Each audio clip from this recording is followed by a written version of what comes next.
If my last OMAD video found you, congratulations. You're officially in the I love food but I also love results club. So I went back and checked out the comments. Some of you said, Doc, OMAD is saving my life. Others said, Doc, OMAD is ruining my life. And a few of you basically said, Doc, I tried OMAD and now I'm in a serious relationship with my refrigerator. So today we're doing part 2. In the first video, I covered OMAD the right way versus the way it backfires. Now let's talk about the question that can change everything. Is OMAD actually better than 2MAD for fat loss? Or is 2MAD the quiet, underrated strategy that wins in real life? Because the goal isn't to suffer. The goal is to get healthy, drop fat, protect muscle, and keep your sanity. And yes, your family would also like you to keep your sanity. Now, quick disclaimer in my doctor voice. If you have diabetes and you're on insulin or meds that can cause low blood sugar, don't freestyle fasting. Work with your clinician.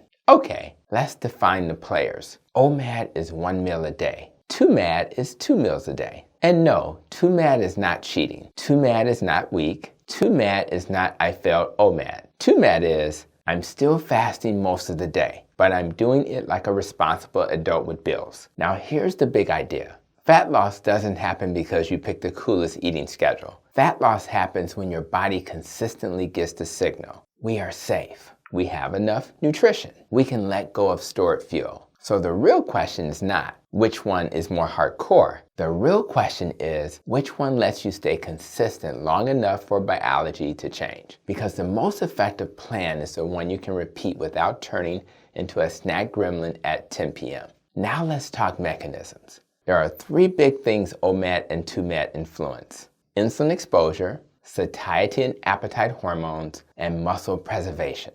Let's start with insulin. OMAD usually creates a longer stretch of low insulin. That can be great. Less frequent eating can mean fewer insulin pulses, especially if the meal is low carb. And for someone who's insulin resistant, that can absolutely help. But here's the little nuance most people don't tell you. Lower insulin doesn't automatically mean more fat loss, because your body is not only tracking insulin. Your body is tracking total energy availability stress signals. So if OMAD lowers insulin, but also raises cortisol because you're under eating, under protein, over caffeinated, and underslept, your body can respond by conserving energy, lowering spontaneous movement, and making you hungrier later, which means you win the fasting window, but then lose the day. Now, 2MAD can still keep insulin exposure relatively low, especially if you're low carb, while reducing that cortisol spike and the end-of-day hunger tsunami. So from an insulin standpoint, OMAD often gives you the longest low insulin runway. 2MAD can still give you plenty of runway, but with more stability. Now let's talk appetite, because this is where real life happens. There are hormones like ghrelin that rise around your usual meal times. They're trainable. Your appetite is not just a feeling, it's a pattern. Some people train their body to do OMAD and they feel amazing. They're calm,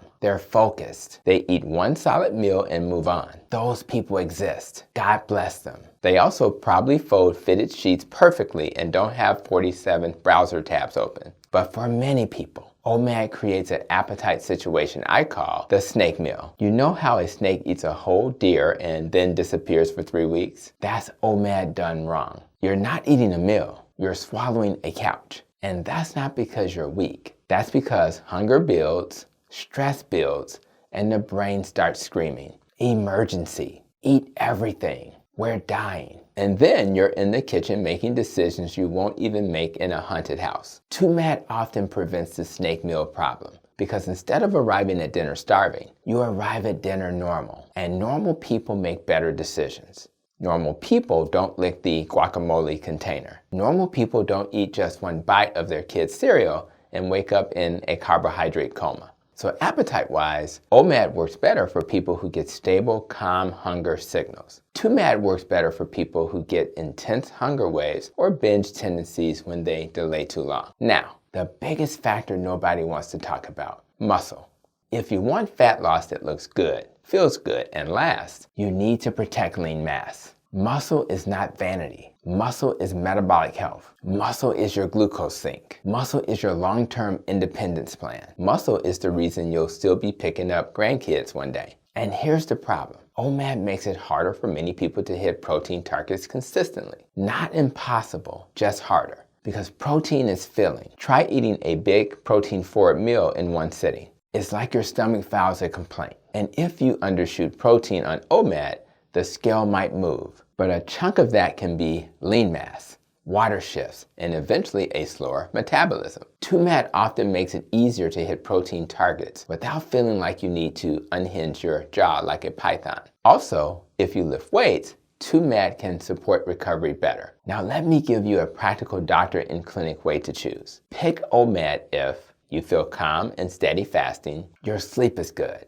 you can reliably hit protein in one meal, you don't end up binging at night, your workouts and strength are stable, and your hunger isn't running your life. Pick 2MAD if OMAD makes you obsessed with food, you get irritable, anxious, or wired by afternoon, you're doing fasting plus stress plus caffeine all day, you're struggling to hit protein in one sitting, you train hard and feel run down, or you keep having the same pattern. I'm perfect all day, and then I eat the pantry at night. Because if that's you, the solution isn't more willpower. The solution is a better structure. Now, which burns more fat? Here's my honest answer. OMAD can create faster early drops for some people because of appetite reduction in longer fasting windows. 2MAD often wins long term because it protects muscle, supports training, reduces binge risk, and keeps sleep steadier. And sleep matters because sleep is your metabolic referee. When you sleep poorly, hunger hormones change, cravings rise, insulin resistance worsens, decision-making falls apart.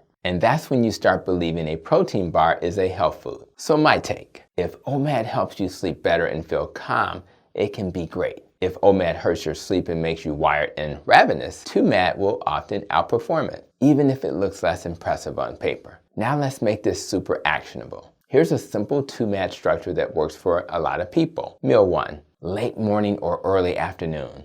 Meal 2, early evening. Keep it protein forward. Keep it simple. And don't turn your eating window into a 10-hour snackathon. 2 meals, not 14. Now, how do we test which one is better for you? Do a 14-day experiment. 7 days of OMAD, 7 days of 2MAD. Same food quality, same protein emphasis, same strength training, same sleep goal. Then compare hunger, energy, sleep, mood, cravings, training performance, and waist measurements. Because the scale can be a liar. Your belly tells the truth, and your mood tells the truth too. If you're losing weight but becoming a miserable human, that's not a win. That's a hostage situation. And I'm not interested in prescribing hostage situations. I'm interested in helping you heal. So here's the inspirational truth. Your body isn't broken. It's adapting. Your job is to create an environment where your body feels safe enough to release fat. And sometimes the best hack is simply choosing the strategy you can repeat without suffering. One last thing. If you're stuck right now, try this. Start with 2MAD. Stabilize. Build protein consistency. Build strength. Fix sleep. Then if you want to experiment with OMAD later, you'll do it from a place of health instead of desperation. Because desperate fasting is rarely therapeutic. But intentional fasting, that can be powerful. And if this helped you, hit like and subscribe. And in the comments, I want to know, are you team OMAD or team 2MAD? And what's the biggest thing that makes your plan backfire? Because your comment might help the next person stop fighting their body and start a new partnership with it. I can't wait to see you in my next video.